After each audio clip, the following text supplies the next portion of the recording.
Pfeiffer's on his way. First off, I'd like to thank everybody for coming.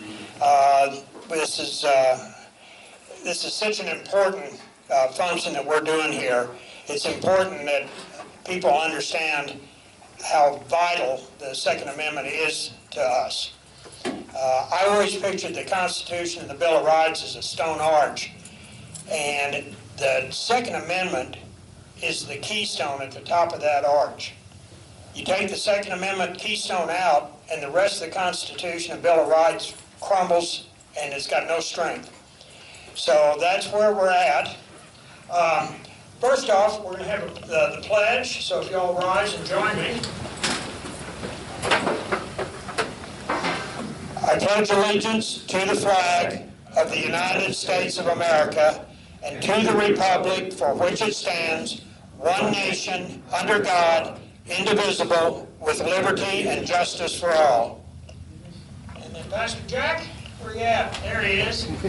Folks, this is our host. This is Pastor Jack Adams. This is his church, and he's going to lead us in prayer. So join me in prayer.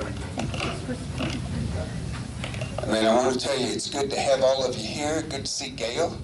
Praise God. And good to see everybody. Today, these are very important meetings. And whenever we promote them, please promote them and invite someone to come with you. We want to fill this building up so we can go over there to the other building, and we'll just open up the fellowship hall down there, and we'll have a bigger meeting. So praise God. Father, Lord, we just want to thank you, Lord, that we can come together today in the name of Jesus. And Lord, we ask your blessing, God, upon our representatives, God, and law enforcement and lawmakers, God, upon these friends and family, God. Lord, that you would guide us, that you would direct us, that, Lord, you would move in our behalf in this government. And, Lord, that you'd make America a safer place. In Jesus' name, amen. Amen. Thank you, Pastor. And those of you that haven't been to church here and heard the pastor speak, I highly recommend attending here. It's a really great bunch of folks, and the pastor delivers great sermons, and his wife is the music department, and she does a great job. All right. First off, a little housekeeping. Our meetings are always going to be here at 12 noon, the fourth Saturday of each month. I know today is the 5th Saturday, but I scheduled it that way last time so I'd have an extra week to get prepared. So put it on your calendar now. Put it on your calendar. If you can make it, fine, but that way you won't forget, because a month is a long time in everybody's life. Also, I want to make sure everybody before they leave today has one of my business cards. What I'd like for everyone to do is send me an email, put K in the subject line, and send me your contact information. That way I can build a list of our members and whatnot.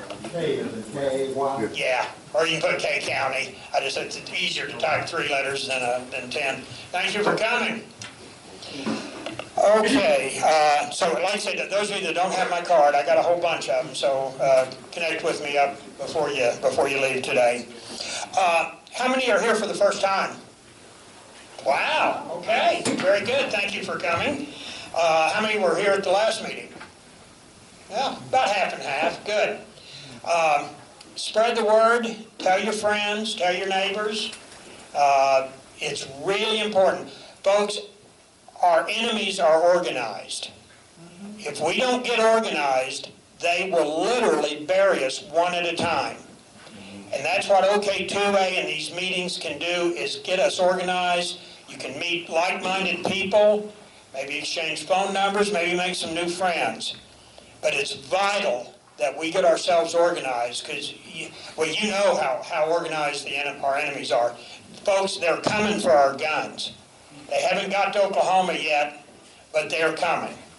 And what happens in Virginia or Wisconsin is going to have an effect on us here at some point. So it's real important that we each be kind of evangelists for the Second Amendment in our private lives. I wanted to show off my new T-shirt, Salt Pork Armory. Has anybody heard of our newest, okay, it's our newest and our best gun store. It's where Lutz used to be. It's on Fountain Road, about a half-mile east of I-35. And it's full gunsmithing, machine shop. It's a great shop. Kobe, where are you? There he is. Stand up, Kobe. Kobe is the man who runs it. He was at our last meeting, but he was dressed a little differently, for those of you that were here at the first meeting. Highly recommended, and he can do anything with as far as gunsmithing. All right. Jake, next to Kobe back there, this is Jake. He's with U.S. Law Shield. Is everybody familiar with U.S. Law Shield? They give us protection as gun owners. If we do have to use a weapon in self-defense, they are the people to have in your corner. They can cover you on criminal costs and civil. And I've been a member, I just renewed for my second year, and they have probably the most informed attorney on Second Amendment in the state, Mr. Robert Robles. I've never needed him professionally other than questions. I've talked to him at least 5 times, and he's answered my questions. I'll tell you, I've already gotten more than my yearly dues in consultations with an attorney, because you can't talk to an attorney for less than $200. So anyway, if you don't have U.S. Law Shield, Jake is the man to see while you're here. Did most of you hear about this through Facebook or friends? Facebook, how many people? Okay, just word of mouth, how many? Okay. Brian? No, this is Brian Hobbs, Mayor of Newkirk. Okay. Do we have anybody from other than K County attending? Osage, okay. Where at? We're from Kansas. Oh, good. We're in Kansas City, Kansas. Okay. Well, thank you for coming. How'd you hear about us? Charlie Wilson. Charlie, A okay. friend of mine. Yeah. He's the one that gave me some information, and Yeah. so we come down to see what's going on, and we're going to try to keep spreading the word up there too. Please do. Charlie, I'm in another organization with Charlie. It's a real politically correct group. It's called Sons of Confederate Veterans.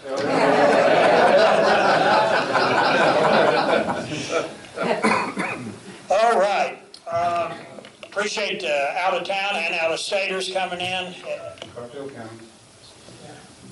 Hello, welcome. Sorry. No, it's fine. We've got Garfield County. Okay, good. There's supposed to be some other people come from Garfield. I'm from Garfield. Oh, okay. Yeah. Okay. We're wanting to get a chapter set up over there in Garfield County. So, we also, when we get here, we will have 3 legislators when John arrives. But we're very fortunate to have Sheriff Steve Kelly here, and he'd like to address the group for a little bit. So I'd like to turn the floor over to you, Sheriff.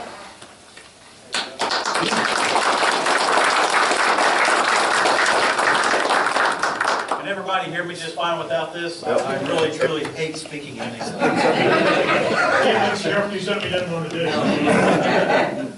No, I kind of like to walk around a little bit too, but thank you for inviting me here. It's my pleasure to be here with you guys. I know he's hit me up a few times. Schedule's always busy.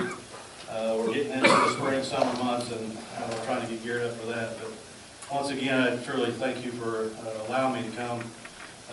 Once I get done speaking or towards the end, I'd be more than happy to answer any questions. I know there's probably a few questions out there, and they don't have to be related just to the Second Amendment. Anything that you have, I'd be more than happy to try to answer it for you. If I don't have the answer, I'll find it for you, and I'll give you a call. We discussed when we sent a text inviting me to come here, I was asked if I wanted to keep it kind of hush-hush that I was going to be here. You know, I've always been, I made it mandatory for anybody that works for me that we're going to be very transparent in what we do at the sheriff's office. And I truly believe that's the best way to run things. There's going to be people out there that disagree with me, and there may be people within this room that disagree with what I've got to say. And that's okay. Everybody's got their opinions. It doesn't mean we're right. It doesn't mean we're wrong. But eventually, I think we can come together and you know, do the right thing as true Americans that we are. We've got a very good county, very good state. I'm not going to hold anything against Kansas. I'm glad you're here. Truly, we're happy to have you here. You know, obviously, the big thing going on nowadays, the red flag laws that's going on in Virginia and such. I get asked about that quite often. In fact, I gave a speech at Pioneer Tech Friday morning, and that came up. The last thing I read in the news or online was the New Mexico governor threatening the sheriffs to either quit their jobs or be arrested. I found that very comical. But once I read the law that she passed, it's really what we do now, to be honest with you. It's not going door to door to the law-abiding citizens and taking their guns. I'm just going to throw an example out there. If we go to a domestic violence call and somebody, whether it be male or female or whoever out of that household, is arrested for domestic violence, the person files a protective order, and in that protective order, we are ordered by a district judge to seize guns until they release them to give them back to the owner. Typically, that's what the red flag law that she passed says in there. It's a court order. It's not if somebody thinks you're a bad person, you're a law-abiding citizen, we go to your house and seize your guns, you never get them back. They have to petition the court within 10 days. There's a forfeiture hearing, basically. Are you talking about here or? No, I'm talking about, well, the forfeiture hearings do happen here. That considers for money, seizures and stuff. But that red flag thing is like a 10 days. They got 10 days to appear in court, and they get to plead their case on why they should get their guns back or not. That's essentially the red flag law they passed in New Mexico. Like I said, it's kind of like the same thing we do now. Listen, law-abiding citizens, I'm not ever going to take your guns away from you. Everybody has the right to bear arms, right? So I don't think you have anything to worry about here in the state of Oklahoma. I talked to quite a few legislators. I was at the Capitol Wednesday, and I'll be up there several more times in the next coming months, I'm sure. But you know, I haven't talked to any one of them up there that says that we're gonna come to your house and seize your guns. It's just not gonna happen. The other thing was, there's a couple pieces of legislation, and these guys may talk to it a little bit more than what I know about it, but what I do know is about high-capacity magazines. We all know that this gun that I'm wearing is not going to jump out and shoot and kill you, right? It's got to be a person behind the gun that's the one that does it.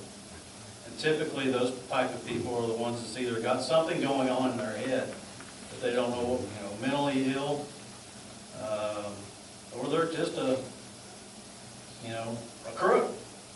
They're a felon. They don't need to have guns. So the high-capacity magazines, there's legislation, I think, no more than 10 bullets. A shot shotgun that no more than 8 shells. Now, I don't really know what shotgun, I've never owned a shotgun that has more than 8 shells unless you have a drum. So, but if anybody is found in possession of that, then it's a felony. Now, the biggest issue I have of all that is that when State Question 780 and 781 passed, that decriminalized felonies down to misdemeanors. So if I arrested Terry here for methamphetamine or heroin or LSD, it's a misdemeanor. Now, I could arrest him 5,000 times, literally 5,000 times, and it will always be a misdemeanor. But if you have more than 10 bullets, it's a felony. Is there something wrong with that? So that's the issues that I have with some of these gun control, bullet control legislations. And personally, I don't think it'll ever get to pass the House or the Senate. So those are just some things that I'm worried about, that we need to keep a close eye on. And I know the Oklahoma Sheriff's Association is keeping an eye on it as well.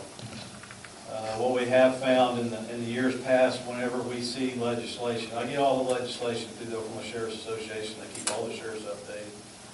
And when they feel that there's something that we need to fight against, they call upon all the sheriffs to the Capitol, and we throw a pretty big stick when it comes to the 77 sheriffs in the state of Oklahoma. And when they see the 77 sheriffs in the gallery, it's hard to vote against us. It truly does work. So we're proud to do that. Trying to think of anything else. Coming this Monday at the commissioners' meeting, I plan on signing that declaration for the Second Amendment. So I'm trying to wait on our district attorney, see if he can get on board with me, to make sure the verbiage I have typed up is correct. He is my attorney, so I have to kind of go through him as a counselor. There has been other, I think 7 sheriffs, so far that has signed that. Out of those 7, I think there's 4 still waiting on the district attorney. But I do know that our county commissioners in K County are on board as well. So This is a sanctuary. yes. Okay. Yeah, I think Is there? So we'll see what happens Monday morning at the commissioners meeting. Either way, I'll sign it. Now, people ask me, well, what does that mean? Is that law? No, it's not law. I don't want you to misunderstand that. It's basically a political stance against any violating law-abiding. That's the key. Law-abiding citizens are taking their firearms or ammunition. That's what it stands for. Does anybody have any questions for me? Yes, sir. What percentage of the 77 sheriffs or whatever are pro 2A? I have not met one yet that's against it. I mean, from all the stuff I've heard on the radio, it sounds like the one down in Oklahoma City is. That's the one I haven't talked to. I'll be honest with you, the Tulsa County and Oklahoma County, they're kind of a standalone type agency. I just You know, they do. Went over or something. They do all their training. They have their own academy type stuff. You know, I really never understood that. It's kind of like they're not even a part of the Oklahoma Sheriff's Association, but they are. So, you know, the retired Oklahoma County Sheriff, John Wetzel, I knew him really well. There's no doubt in my mind he would be a proponent of the Second Amendment. But I do not know. I cannot say anything about, good or bad, about the Oklahoma County Sheriff that's down there Anybody else have any? Yes, sir. Yeah, you were talking about the 10-round clip. Well, I own a Taurus Millennium G2, and it comes factory with two 12-round clips. So you're saying I have to not load it fully? That's what the proposed legislation says. Well, that's what I was wondering, is there some that when you buy them, they come factory with more than 10-round clips? Now, most of the legislation I haven't read all the language in it, but most of the languages in these bills, listen, most of them all start out, will come in effect November 1 if they are passed. But it's usually the ones that, like yours, would probably be grandfathered in. Usually a lot of things like this is grandfathered in. Yeah, I mean, I've got bigger clips for it, but those are the two that come with it. And I don't understand how I'm supposed to enforce something like that and find out if it's grandfathered in, so it doesn't really make much sense to me. So, I've got a lot of other things to do and try to figure out if you bought that thing before November 1st.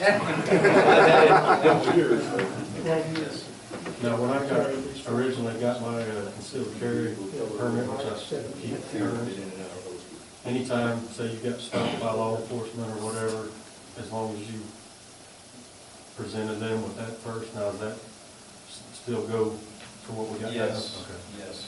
Anytime, whether you're the constitutional carry, concealed, or open carry, you still have to notify the law enforcement that you have it. Listen, it's a good idea to do it anyways, whether you like it or not. It's scary for us to be out there in the middle of the night, or during the day, it doesn't matter. I've got 13 road deputies. Usually I only have 1 or 2 working the road. We cover 947 square miles in this county. We may be out in the middle of nowhere, pull a car over, it's got 3 or 4 people in it at 2 o'clock in the morning. You know how scary that alone is? Because we don't know who you are.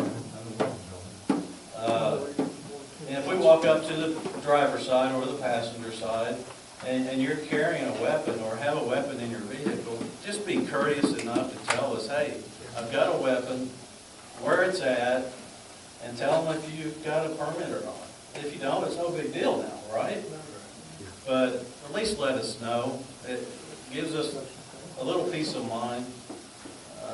If you're a law-abiding citizen, tell us you've got a gun. We ain't got nothing to worry about. It's the ones that don't tell us, and we take a peek inside the vehicle and it's sitting there. Or we get you out of the vehicle and you've got a cannon on the side of your leg that worries us. So we're going to treat you as such. So another question is asked quite often is if I should keep my concealed carry permits.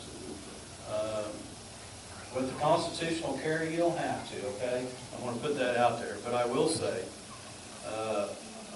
I believe you should keep your concealed carry permit if you have it, and continue carrying that. And if you don't have one, get one. What is it, $200 for 10 years? 10 years, 5 years, something like that? It's cheaper after. The reason why I say that is, one, with somebody that's new to guns, doesn't go out and shoot a whole hell of a lot. I imagine everybody in this room probably shoots consistently, but you get some out there that don't. So you get your concealed carry, at least you're getting some type of training. All right? You're getting a little bit of classroom, you get to go out and actually shoot, and somebody that's certified to teach that class knows what they're doing, and they could help you with your shooting. And then you get a card from the state of Oklahoma that says you can do it. So God forbid if you have to go out and use that weapon to defend yourself or defend your family,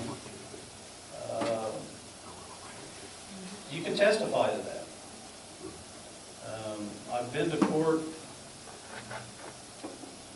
bunches. Let's just put it that way. I've been in law enforcement for almost 22 years.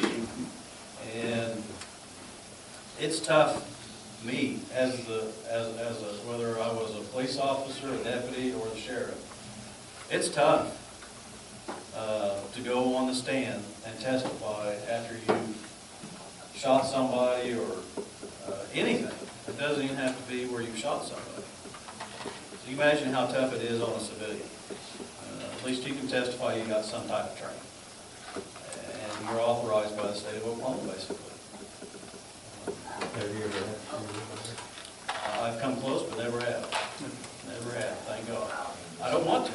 Now, another advantage of the SBA is if you are taken to court after a self-defense shooting, it seems to me, I'm no attorney, but it seems to me it would make you more easily defendable in front of a jury and a judge, rather than just somebody that's just carrying and hasn't qualified. Yeah, it's especially if you got to go in front of the jury. So I recommend you get your concealed carry. I'm not trying to provoke you money to the state. All right? It surely isn't, because I don't. That's all right too. I don't get any of that. Most of that goes to the Oklahoma State Bureau of Investigations. All right? I get a little fee for doing your fingerprints. That's about it.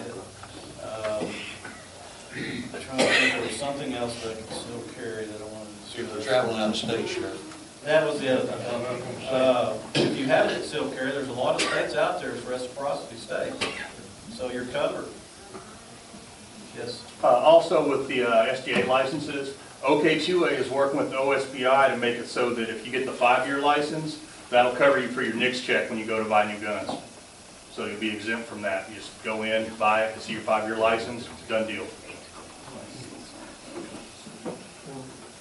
You can only do it on the 5-year because the ATF won't, they do it in a 5-year chunk.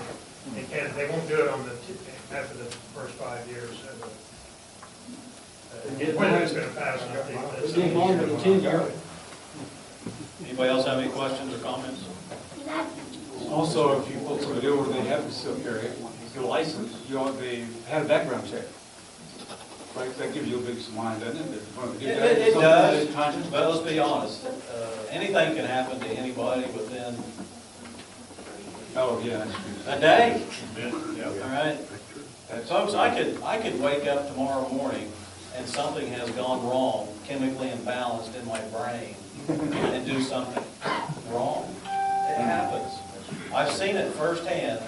A good man that I've known for years and years and years, a good, hard-working employee at a reputable company, was a part of the sheriff's office, and he, just one day, something happened, and we had a standoff. You know, he's right now, he's good to go now, but it could happen to anybody in this room. When it comes to background checks, it's all good and well. But like I said, anything can happen to good people. And that's the reason why that's the reason why we need funding for better mental health. That's what the whole idea between State Question 781 was to provide money for mental health. All the money that we were going to save by decriminalization for felony misdemeanor, all that money was going to go into a fund and distributed out for mental health. Don't ask these guys today about that because they agree with me, I can guarantee you. But there is nobody at the Capitol who can tell me how much money is in that fund because there is none there. I don't know where it's at or where it's at. I don't know that we've saved a lot of money doing that. I know the criminal element in our county, misdemeanor crimes have shot through the roof in the last couple of years because of decriminalization. Listen, I know we got a lot of people in prison, and the old campaign that was going around with medical marijuana and State Question 780 was, we've got people in prison for misdemeanor possession of marijuana. I'm here to tell you that is completely 1,000% false. Now, there's people in there that's in there for misdemeanor possession of something and robbing a bank and stabbing somebody and something else. There's always something more severe attached to it. But I can tell you, nobody in K County's in prison on just a simple possession. There's no way. Read you about the red flag law, it's not people or legislatures more than you, but in Colorado, they have a red flag law, and veterans won't apply for the benefits, especially PTSD, because of the red flag law. So they're going to give up their monetary benefits over giving up their gun. And I just want the legislators to know that. I don't have all of this worded or anything about that, but I know that if they won't go for the health or the benefits because of the Colorado red flag law. Yeah, I don't know anything about that. I mean, that sounds kind of ridiculous, giving up your VA benefits because they want you to give up your guns. Sheriff, you was talking about how nervous it is to stop somebody at night and out in that country, but if I had been stopped by a police officer since I was a kid, probably, but if I were to be stopped, I'd be nervous too. Just talking about it. And especially at night. I always thought, well, turn on the interior light and put my hand up here on the wheel until you come up and talk to them. Is that a good? It's always good practice to do that, you know. Some people put their hands on the steering wheel, some people put their hands up in the air. All we really ask is you don't make any sudden movements, because we're watching you constantly through the back glass of your vehicles. And if we see you reach over and down or anything, or reach between your legs or anything like that, that's when the hairs on the back of our neck stand up. And I don't care if you're 100 years old or 13. It doesn't matter. Nowadays, especially. We teach quite a few classes when it comes to active attack events here in K County. It's all free. We teach the craze and we teach alert classes for the law enforcement and EMT firefighters. We taught over 600 people on the craze training. So, you know, we just don't have to worry about that kind of stuff. We don't call it active shooter anymore. If you hear anybody call it active shooter, that's old news. It's active attack because it's not all about guns. You know, there is more vehicular homicides and people using bombs and things like that than guns nowadays. Anybody else have any questions for me? Yes, ma'am. Just out of curiosity, do seniors get a break on the concealed carry? No. Okay. No. Do you still have a process where people that are involved, especially in domestic, can voluntarily turn their guns into you for safekeeping? Do you do that? Yes, we have done that. Matter of fact, that happened just a couple of weeks ago. When they go through the process of domestic violence, typically we have to wait on the district attorney to tell us to release anything. But yeah, we're going out to keep your guns for safekeeping. The deputies kind of lead that conversation sometimes if they feel it's necessary. You get them to voluntarily, but that's always the way. Yeah, but once it's court ordered, when we get that protective order and the judge signs it and says that we have to seize your guns or impound your guns, that's key words. There's seizing and there's impounding. It's kind of like the medical marijuana. If I pull you over in your car, I smell weed, and you tell me you have a medical marijuana card, and you have some on you, what I'm doing is just writing a citation, and I'm just impounding. I'm not seizing your drugs, I'm impounding your drugs until you can come provide me that card that says you have it. You have it in possession, and we just turn it back over to you.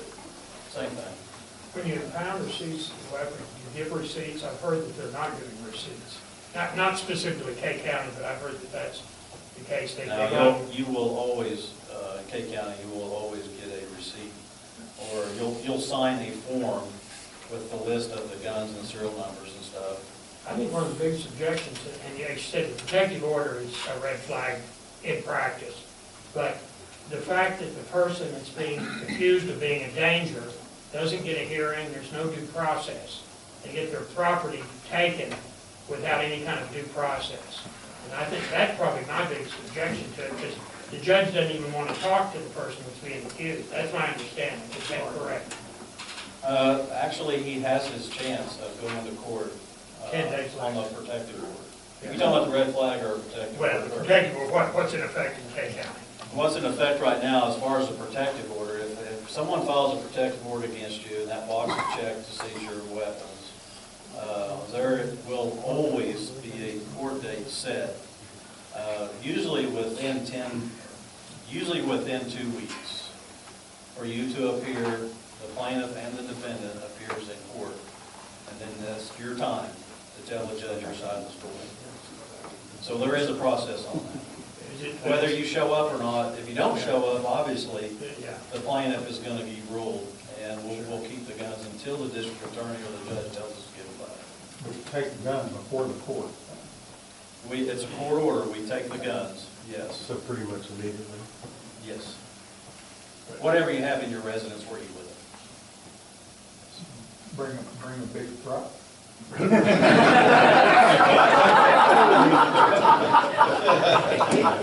know, several years ago, Blackwell, we worked a case, the health Blackwell worked a case where we had to actually rent a U-Haul. Yeah, the ammunition alone squatted that U-Haul, a couple extra U-Haul down, and it was rubbing the fenders, so. Life goals. Anybody else have any questions? Yes. Steve, walk me through, one of the things that some of the guys that I work with question, you hear about it happening in other states, other places, haven't ever heard of it here, but how do you guys set up to address a unruly neighbor that decides they've got a beef against you, so they use the term swat you? They get the law enforcement to come to your house, they get them to think that you're a threat to the neighborhood or whatever. What keeps an honest, law-abiding citizen from having a door kicked in at 2 o'clock in the morning and acting on? Well, we have to have a whole lot more than just a neighbor saying that you're a threat to society. We have to have more proof than that. We can't take a person's word, or we actually have to see it. We have to gain our own probable cause to get a search warrant to enter your residence. Unless we see it personally, as law enforcement, see something that happens in our presence. See, you can't seize for a PO, protective order, just for a domestic situation where you've actually witnessed, somebody got busted up or something, without a bed. So, for instance, husband and wife knows the husband loves his guns, is mad at him because she caught him with Sally, and she goes up to Brian and says, Brian, I think he's a threat. That's what I think what most people are concerned about is the exploitation. And I see what you're taking saying. advantage of the law. Has it ever happened? Yes. We have had, male or female, it doesn't matter who you are, has, let's put it out there, has lied to a judge of what really happened. Happens more than what I care to talk about.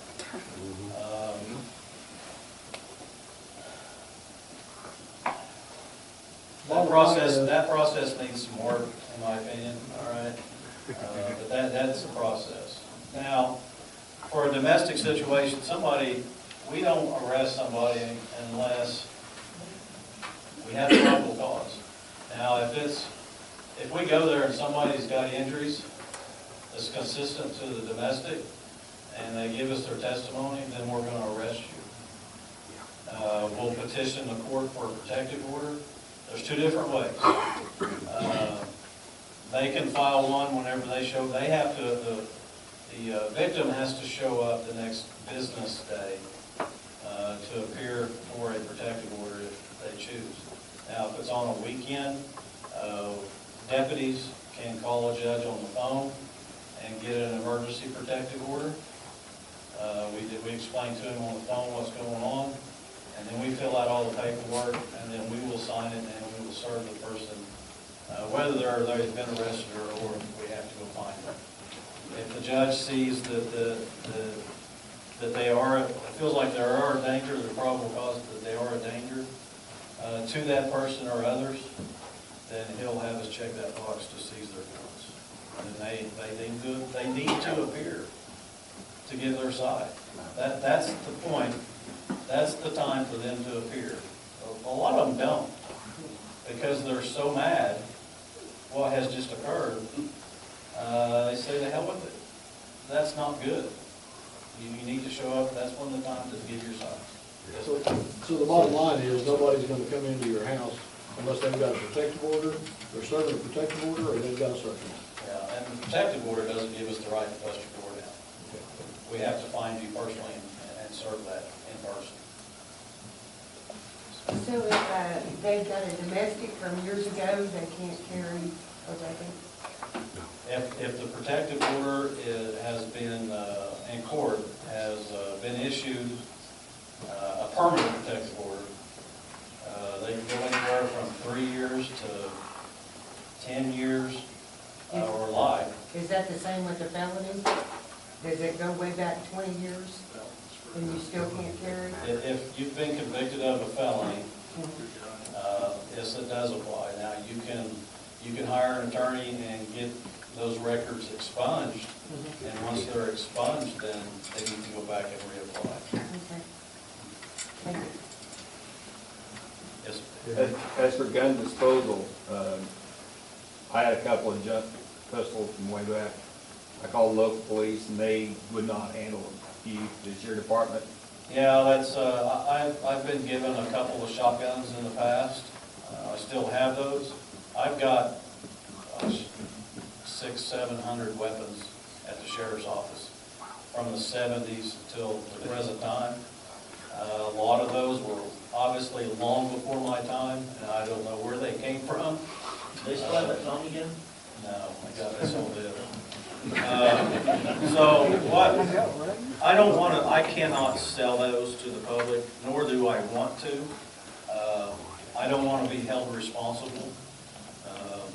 If I was to sell a gun and something happens using that gun, then I feel that whether I'm civil liable or not, I'm still going to feel deep down that I'm liable. So I will not do that. What I'm going to do is we're trying to put together a list of those guns, and we'll find some FL dealers, see if they want to come in and try to purchase those so we can buy equipment. Well, there's a place that's online, Newrich, or however you pronounce the name, that sells gun parts, especially obsolete, with selling those to maybe a place like that, especially if they're older firearms that are not great. Yeah, if they're an FFL dealer, they are. So that's the ones I would have to do. We're getting kind of broad out on the question, so if you don't mind, if you've got a question, you can ask the sheriff individually. And I really appreciate you coming. Thank you.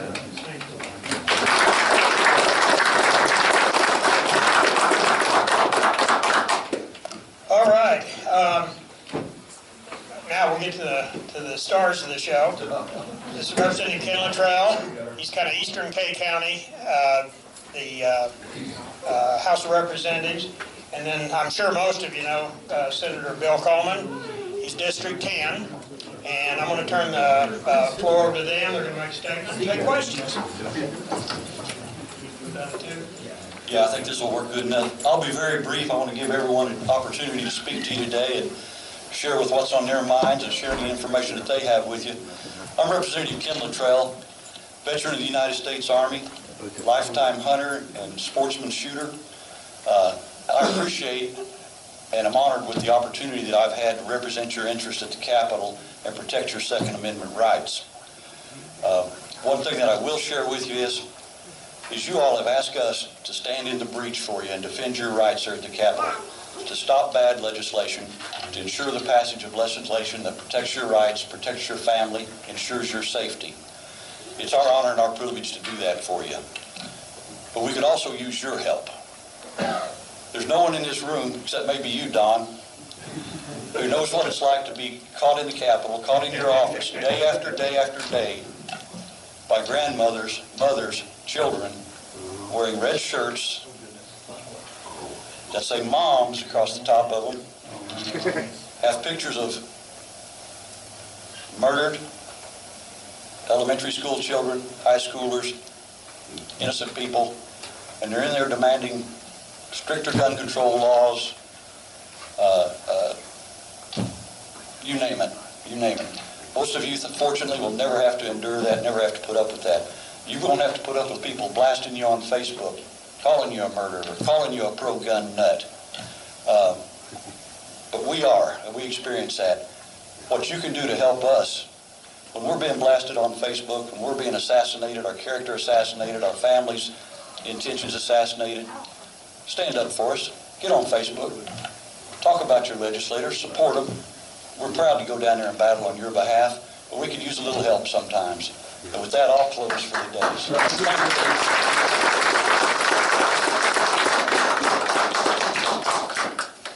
first off, thank you all. I'm very honored to represent you all down at the State Senate, which is known as the upper chamber.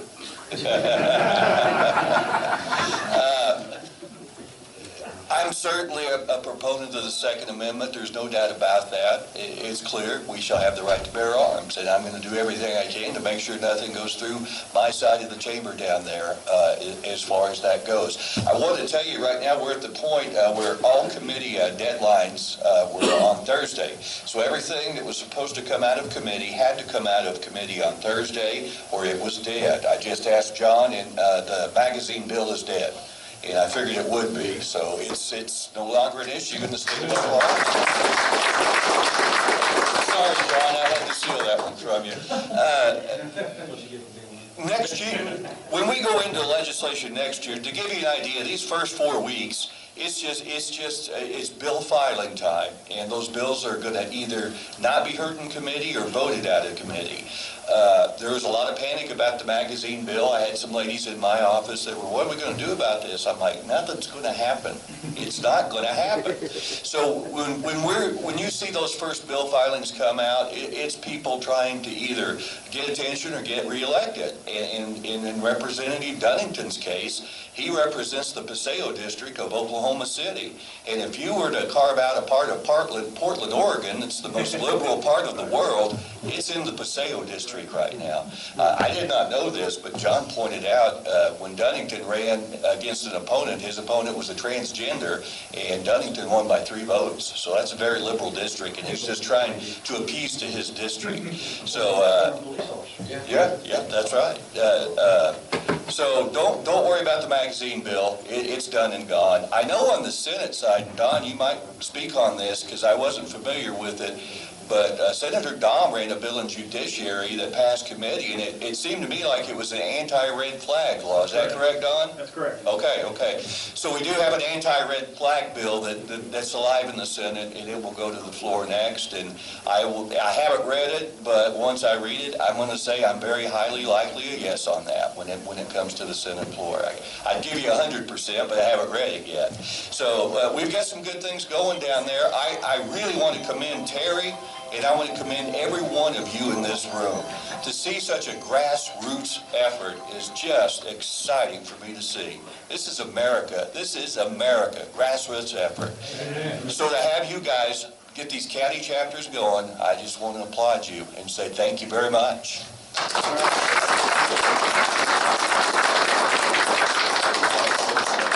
By the way, the anti-red flag bill is SB 1081.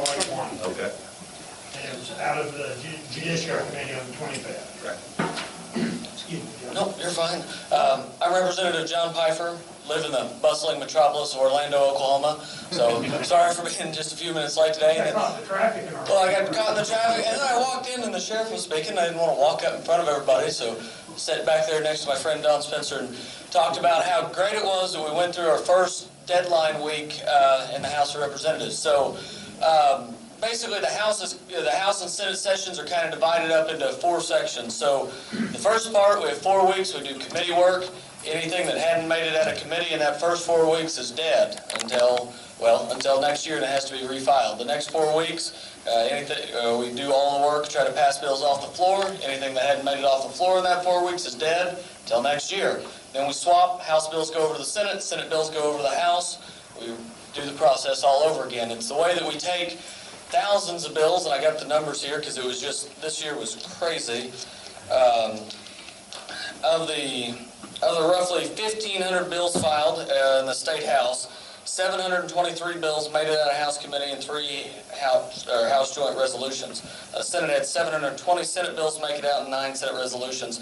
So for all House and Senate, the amount of bills that didn't make it out of committee, and this is including stuff that's left over from last year, was a little over 3,100 bills did not make it out of committee. Now of those 3,100 bills includes all the stuff that everybody was worried about for the most part. And the stuff, Representative Dunnington's magazine law, Representative Dunnington's red flag law, Representative Nichols' bill to reverse constitutional carry after we just passed constitutional carry. Did not. That one actually got a vote in committee. Public Safety Committee Chair J.J. Humphreys. If anybody wants a good time, turn in when JJ's speaking on the floor. He's from Atoka County down there in southeast Oklahoma and talks about monkey stomping things and just do it. I mean, he's a hoot to watch, let me tell you. Yeah. But he put that bill up for a vote in his committee, not because he wanted to do away with it, because he wanted to show everybody not only did we pass constitutional carry, we're proud we passed constitutional carry. Nobody's got any regrets about doing it, so let's put it up for a vote and show that. The only person who voted against it was a Democrat representative from up in Miami who isn't running again. So it's again, there was lots of. I think it's important to remember Democrats have primary challengers too, and so they're trying to pander to their base. Number one, they don't really like guns. The thing that they don't really like, though, isn't so much the guns, and this is weird to me, they don't like gun people. That's what it really kind of comes down to.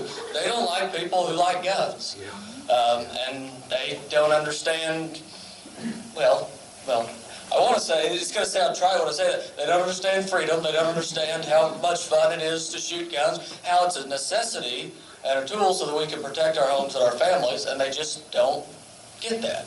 And so they're going to try to chip away year after year. We've talked a lot, a little bit, and everybody's kind of mentioned all the gun legislation that's come and gone. Most of the bills out there dealing with Second Amendment rights there's a handful of cleanup languages in statute, which we do every year, nothing bad, and a handful of, again, clarifications on where we can carry, who can carry in certain buildings. There's one out there allowing retired officers, for example, to carry guns in the Capitol. I mean, it's little things like that. The big win for the Second Amendment and the Second Amendment Association of the State of Oklahoma last year was getting the constitutional carry bill passed. And it's something we've been working on. Well, this is my 6th year, something we've been working on every year and hadn't been able to get through for one reason or another, Mary Fallon. And finally, we were able to get this through and had a governor who was committed to signing it. It cracked me up. Representative Lowe, who represents Tulsa, was debating against the bill on the floor, and he kept saying, what are we going to do? We're just going to put up big signs that say, welcome to Oklahoma, we love guns, welcome to Oklahoma, come buy guns. And I laughed, and I said, I bet I can find some people along I-35 we can put that sign up, and it's going to be just fine. Yeah, it's like anything else, things get blown out of proportion. After this passed, all the reports of, my goodness, we're going to have so many more deaths. My goodness, all this stuff's going to happen. My goodness, society's going to crumble. And it hadn't. Because folks are folks. Criminals are still going to be criminals. That hadn't changed anything. Good folks with guns now have their constitutional rights protected. That hadn't changed anything. And as soon as the news quit making a big deal about it, things settled down and we got on with our life with just our rights protected. And so It's kind of like when my wife makes big deals out of stuff that's not big deals. If she'd quit talking about it, we'd all calm down and things would go back to normal. And that's kind of where we are with it. She's visited her folks in Texas. So she's not going to hear that. So I can get by with saying that, yeah. But it's amazing how people want to blow these situations up for their own political gains, and thankfully we've been able to move past that and move on. On a non-gun related issue, but something that I think is going to have impacts to our rights.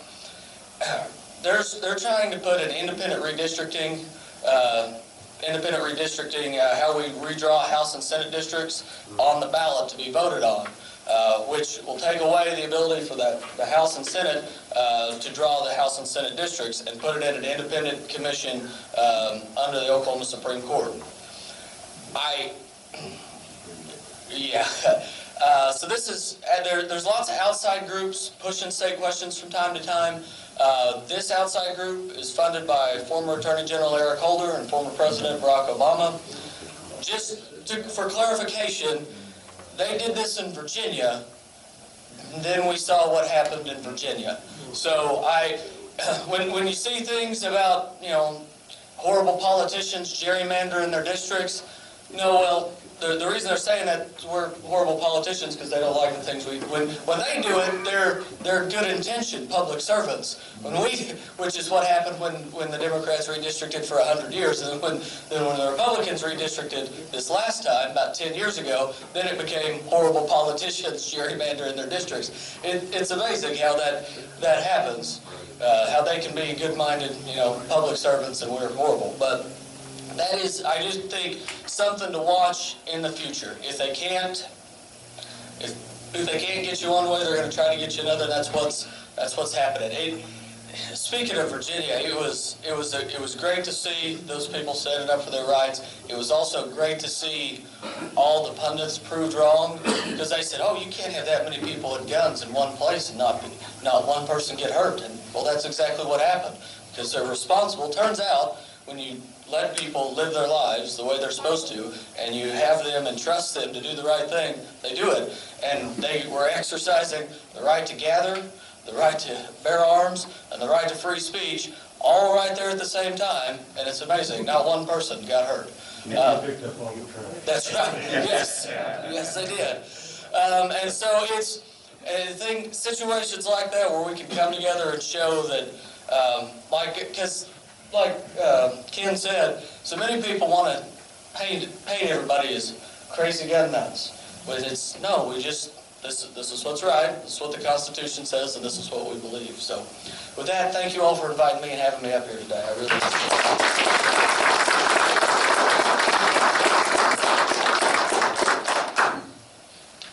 So, Don, are you here?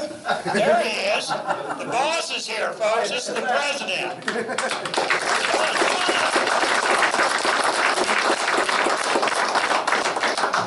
I heard him talking to Don. I had no idea the boss was here. That's how it works sometimes. Welcome. Thank you for coming. You bet. 1 second. Yeah. Take as much time as you want. Hey, Representative Luttrell made a great point, you guys. They stick their necks out to take the time out of their life to go up that state capitol. They need someone covering their flank. Yeah. And it doesn't matter what it is, and it doesn't mean you got to be rude, ugly, or hateful. And if they've got a red shirt on, just walk away from them, folks, because you're dealing with talking to a wall, practically. And so I appreciate these 3 legislators for sure. They've all got A ratings with Ok2A. I don't have any reason to think that would change, and I do believe they would know. We would let you know if that did change. And it's not because we're just trying to keep things on a liberty base, liberty focus, because I have seen in the 10 years I've dealt with Ok2A, legislators come up to that Capitol and they'll vote and sometimes even work against you. Then they'll go back to their district and say, I protected this and I did that, when it's just simply not true. And so we're just a litmus test of keeping things honest, and that's all we're doing. And as you'll see with these legislators, hey, you protect our rights, we're behind you all the way. We will be elections, we'll be endorsing you, re-endorsing you, and that's the types of things we do. Because it's tough to come up there and deal with, and I agree the description someone walks in with a red shirt, and they're telling about a terrible situation. Well, what's that got to do with me about taking my guns away from me?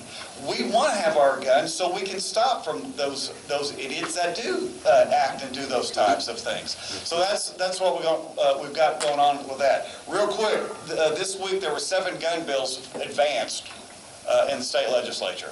I'm thinking that's a pretty good week. I will, just as you bet. One of them is one of these things you guys will probably never get, but I'm going to tell you real quick. It's the Self-Defense Act of 2020. A lot of people don't realize you have the self-defense, you have the Oklahoma Firearms Act of 1971, and then you've got these other bits and pieces, and this is going to bring it all under one umbrella. So if there's some DA out in some county that says, you know what, you may have defended yourself, but it's not covered under the Self-Defense Act, it's covered under something else, this is a legal umbrella for you too. It's something simple, but it's OK2A looking out for you, and I don't think you'll have any legislators here having a problem with that at all. We also passed a bill with the approval of the municipality that municipal employees would be able to carry while on the job. Also, Representative Humphreys passed the Second Amendment Preservation Act, which basically is just stating along the same thing what you probably already heard here, that we're going to make sure people's rights are protected through the Second Amendment. Also, we had passed too now that the capital carry bill, it actually has the language in it that says that if a person with a valid handgun license, and this is House Bill 3422, if a person has a valid handgun license, they would be able to carry concealed inside the state capital of Oklahoma. It would also allow legislators to carry in the state capital of Oklahoma and also other state-owned buildings that would be appropriate, and then also for retired law enforcement. Well, there's 4 states that border Oklahoma that have this right now. In fact, even Kansas, you guys from Kansas, you guys are in, you go to state capitol, whether you've got a license or not, you're carrying your handgun in there. We decided to go ahead and leave it with a handgun license so that when a law enforcement officer you approach, you show them your license, they know you're not a felon when you're going in there. Texas has done this for, I think, 9 years now without incident. So you can't tell me them Texans are better behaved than we are, right? So that's some of the things we've got. The other bill, Senate Bill 1081, is the anti-red flag bill. This is Senator Dom, who's great. This guy called me and goes, I've got an idea for a bill. Let's make it to where the state cannot accept federal dollars to enforce red flag laws. And who here couldn't think like, what a great idea. So here's Senator Dom again is basically the tip of the spear, making sure that this is addressed, because folks, if there's no money in it, people don't do it. And so this would take the carrot from law enforcement to do such a thing, so to keep these types of things being promoted. So we'll see how that continues to go. Also, big, huge bill this week. SJR 16, which is a change to the state constitution, the right to keep and bear arms. It passed out of committee. We're going to be making a modification in the paragraph B of it. I'll be putting that out. I'm actually meeting with the attorney on it this afternoon so we can have it prepared for the amendment for Monday. That's how this stuff just keeps rolling. These guys will tell you, you'd like to think it stops, but it just keeps going all the time. So anyway, that's what, Senate Bill 959. Passed off of the Senate floor this week, which clarifies, without any doubt, a person can be in legal possession of an SDA license and legal possession of an MJ card, a medical marijuana card, at the same time, and it is not, and also make sure that the OSBI is required to issue you just because you have one or the other. So it's clarifying language for that. So anyway, that's what's going on.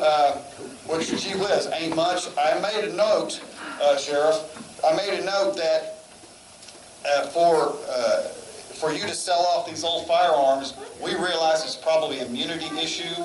We're going to look at addressing that because, I mean, I'm sure you have your nice gun collection there, but it'd probably be nice to have somewhere to move them to if you need them to, or find a welcome home for them. So we'll look at that in the future too. So guys, man, I appreciate this. Is a great crowd. Oh, you're waving at me. Yeah. Hey, what are you doing? Somebody Is it asked, white? where can you get gear like this? Yes. Merchandise? Yeah. If I'm smart enough, I'll have it in the car, but I don't have it in the car. At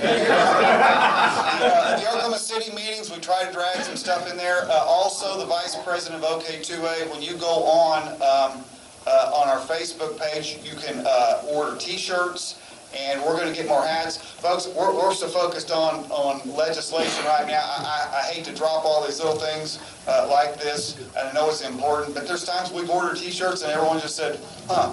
So it's hard to fill it, and I don't wanna have to warehouse it or deal with it because we've got some issues that we're dealing with.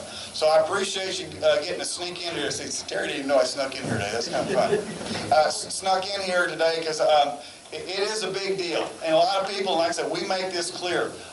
The Oklahoma Second Amendment Association, we are not merely a gun group. We are a liberty group. Yeah. It's about liberty. It's not about the guns. But it may take those guns to maintain that liberty, and that's what defines us in that gap. So again, guys, thanks for being here and making it in here. Questions? I'm sorry. You mentioned the municipal employees. Yes. Does that include municipal elected officials? Well, I don't know if we can trust those guys. Yes, the city council can obviously include that. Now, also, already a municipal employee under state law can carry into a county courthouse. So we will have to, but I don't see why that would not be able to work too. It's in there somewhere. I'll double check that. I'm actually, this is one of the crazy things. The Oklahoma Municipal League used to work against Ok2A on legislation. And to make it simple, they realized, these guys are going to do this anyway. Why don't we work with them? So we got together, we worked with them, and whenever you have two what would seem to be opposing groups working together, these guys will tell you, hey, if everyone's good with it, we're good with it, send it on through. It's not complicated. So this is going to be a major advantage, and my long-term goal is to extend this to state employees because that's the only thing left we have that we've not opened this up to. So that will be, and again, it all takes time. It'll be tough because there's some areas that are sensitive that they just won't be able to have them in there. But for the most part, I don't see why not. So anyway, but that's just me. Yes, sir. March 25th at Veterans Awareness Day. They always want to pack the house there out in the peanut gallery for what's going on. And March the 25th, Veterans Awareness Day. State Capitol. That's a good day to be there also. Every day is a good day to be there. Well, depends. That's why I don't sell used cars. It's just I don't pull that off very good. Any other questions before I get out of here real quick? Because I know he's good. All right, Terry.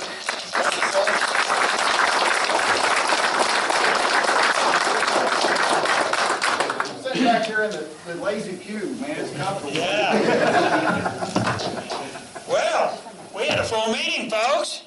3 legislators, the county sheriff, and the president of Ok2A, Oklahoma Second Amendment Association, ok2a.org. Easy way for somebody to join. They go on, click, and fill out a few boxes, and they're ready to roll. I've got everything I need to sign people up today. So if you're not a member and you want to join, I can take care of you today, probably over here at this table. Any comments or questions? Yeah. Oh, yes, yeah. Excuse me. $50 or more membership, a yearly membership. I've got a gift certificate here for gunsmith or cleaning work at the shop. So, you're going to get a little bit more bang for your buck if you go ahead and sign up for Terry. So I'm going to get you. And I'll tell you, Kobe is a strong 2A guy. He's a good guy to do business with, and he knows exactly what he's doing. I know a guy that he builds his rifles, and I was at his private range last week, and he had targets out to like 1,300 yards, and they were ringing steel at 900 to 1,300 yards. So, listen, I thank you everybody for coming. Yes. We asked you all ago earlier about if you join as a member, we don't get no membership card. Well, you get a packet. You get a packet. Yeah, you get some stickers, and I think a patch comes in with it. So you do get a member packet, and you'll get that depending on, we're all volunteers, so if sometimes it goes out right, and sometimes it might be a couple of weeks before we get to it, but you will get a membership. Brian, did you have anything you wanted to Say? Well, I just personally, for those who don't know me, my name is Brian Hobbs. I'm the mayor of Newkirk. I want to say thank you to these guys here, especially all three of these guys voted for constitutional carry when it came up, and I think that deserves some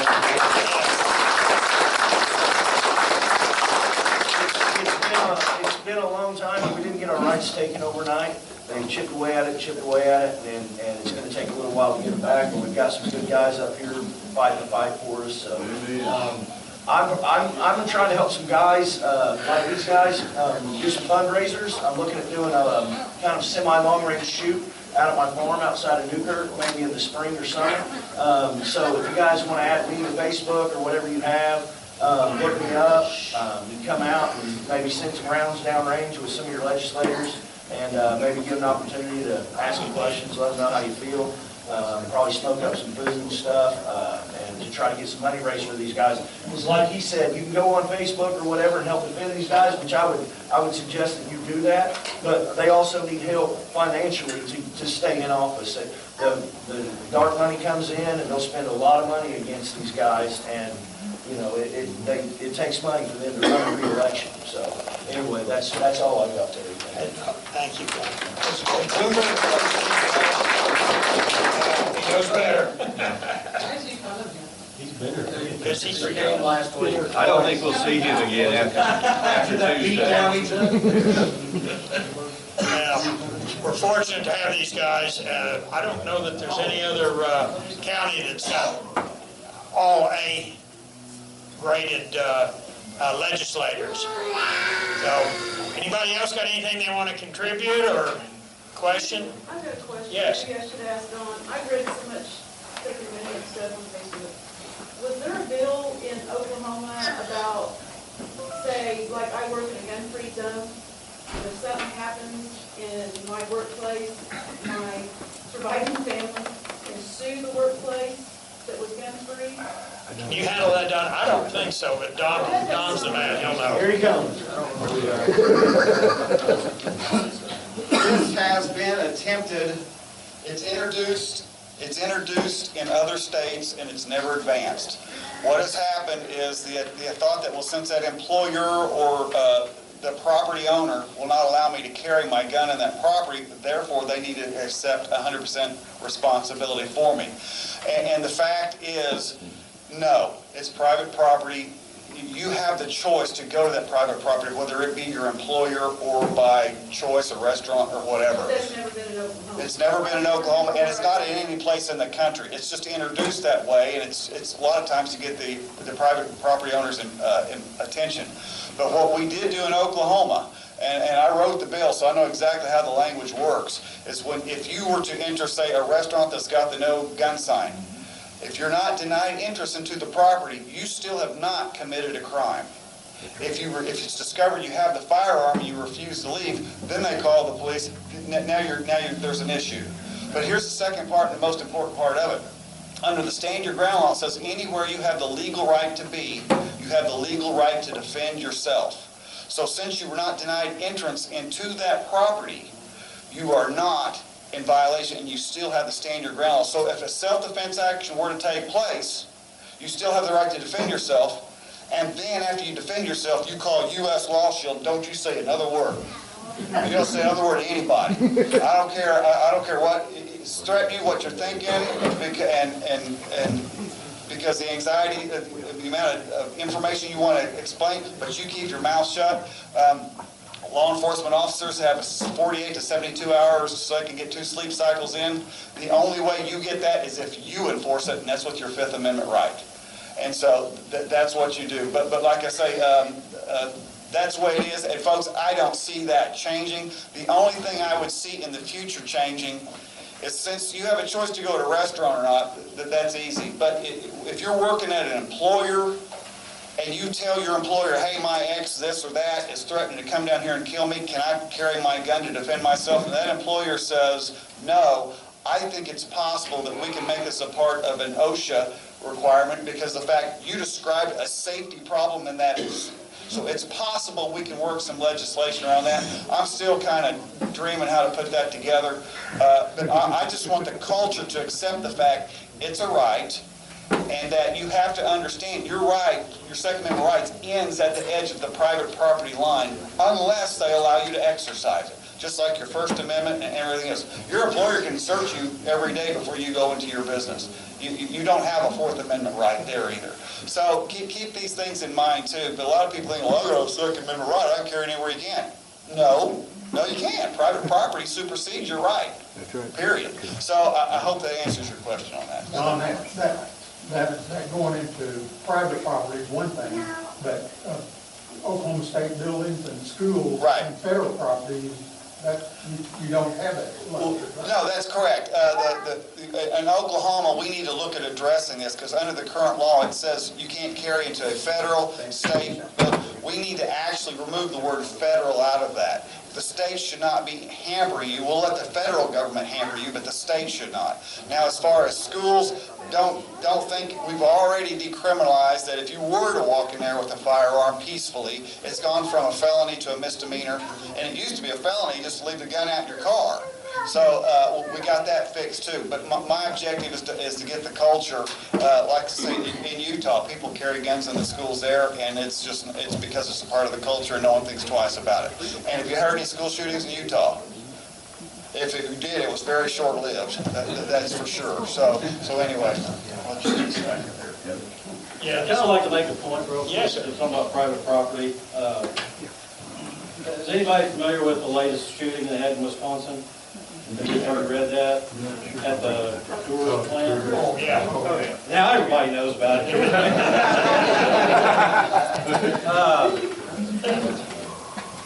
So that was probably, I'm guessing, a gun-free, no employees thing. If anybody's read the story on that, the employee is the one that went in there with a handgun, killed 5 people. The description on the bad guy was racism. But then right below racism, it went into he has some mental issues. He thought, literally, was telling people at that place that people were watching him at home, that they had cameras installed in his house and watching him. Folks, please, if you're at work and somebody is talking out of their mind like that they feel like they're being watched from a space satellite, there is something wrong. Listen, we have got to step up and tell somebody about it. People don't want to get involved. Please get involved. That could have been prevented if somebody would have just spoke up and called law enforcement or somebody and said, hey, this guy's talking weird. We have literally stopped 7 active attack events in K County in the past 3 years. We don't advertise it because it's going to stir up bad legislation, in my opinion. But, you know, things happen. And it's because somebody spoke up. I know this probably really doesn't have anything, it does have things to do with guns, but I can't stress that enough. Please contact us. If it's nothing, it's nothing, but it could be. Like I said, we have stopped 7 active attack events in K County, and those were all schools. Be mindful. Call us, please. We're fortunate to have the law enforcement in K County we have. Actually, the sheriff is the most prominent law enforcement official in this county, and he's elected, which is a big plus. Some of these jurisdictions, that shooter, I think his name was Vega, down in Florida. The police, local police, had 9 reports on him and been to the house 9 times, and the FBI had several reports on him, and nobody did anything. So we're fortunate here. If somebody's reported, we know that the sheriff and his deputies will be on top of it to protect us. Great. You know, these shooters, so many of them, it's these gun-free zones. In fact, Lowe was using the 2 Quail Springs Mall shootings when he was trying to get the constitutional carry abolished, and that's a gun-free zone. The mall is a gun-free zone, but who said that the left ever uses logic or common sense? There are always disgruntled people. I never hear about gruntled people. Have you noticed that? They're always disgruntled. Listen, folks, I appreciate it. Thank you so much to all 3 of you and the sheriff. Yes. I really appreciate your time.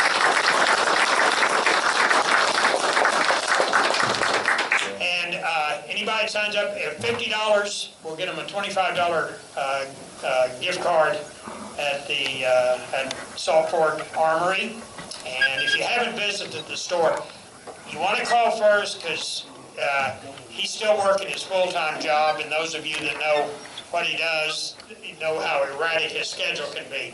But it's definitely worth a stop out there to take a look, just to look at what he's got hanging on the walls. He's got, I don't know how many machine guns.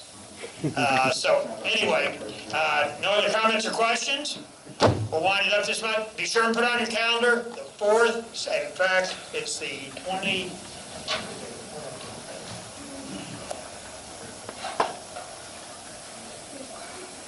March 28th, Saturday at 12 noon here. So put it on your calendar, tell all your friends, bring a carload when you come. All right, ladies and gentlemen, thank you so much for coming.